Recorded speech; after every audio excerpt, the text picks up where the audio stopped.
Hello, my name is Ren, and today I would like to talk about a trend of preserving visual integrity in content-aware image targeting. So, what it is, it's for simplicity's sake, it's basically a resizing image, where where when we try to resize image, we would traditionally crop or scale a picture, right, to reduce or enlarge it. However, there are imperfections. For example, there are times where the image will be shorter in half, so there will be some parts that you want to be put in that picture to not be there. And when you try to scale the picture, it on times will start to squish itself, so you get a very distorted picture.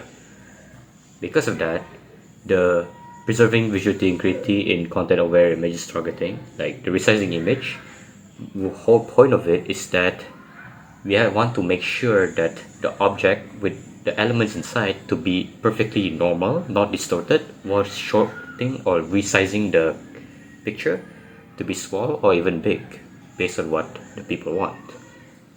To do that, we want to have specific parts of it to be visible, while the things such as the background to be removed. Here's where this content-aware image targeting technique, sometimes referred to as seam carving, where we can use it. And the objective of seam carving is to maintain the essential content in the image without any distortion whatsoever. So, to improve the preservation of the critical visual components in it, first is that this going to be a creation of energy map. So, where I can explain the energy map, it's kind of like seam, so like straight line from vertical to horizontal. It's mostly vertical, and it's going to basically search every single pixel in the picture to determine which one is most important to the least important. After that, it uses a lot of formula. I don't know how to explain the formula, but it's there. So first, to improve the preservation of it, we have to adjust the image size by either removing or adding the seams from the least important. So the most important seams will be like perfectly still, it's not going to be adjusted whatsoever.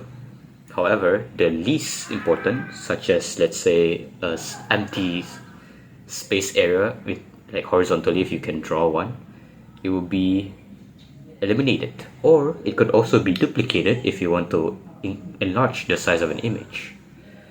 This seam carving method can help in maintaining the important element in the image while changing the size. And the energy calculation, of course, like I said, it's going to be done from least important to more important, but they're going to mostly rely on least important first, because the most importants are probably never going to be changed whatsoever. There are sometimes going to happen, and that's where some distortion will happen, but we're going to talk about later on. For now, I just say that during the calculation of energy with the formula, the seams that going to be removed or duplicate are least important, and it's basically going to be a calculation where it's going to identify the most optimal seams, meaning that the most smallest one where you only have the most important ones there, or you have the least important ones there duplicated to enlarge the size. And by using this, we basically allow us to be able to create a very good image with any size we want. The real application of this is, of course, resizing image. However, it has limitation from what we can see when it uses a more complex image.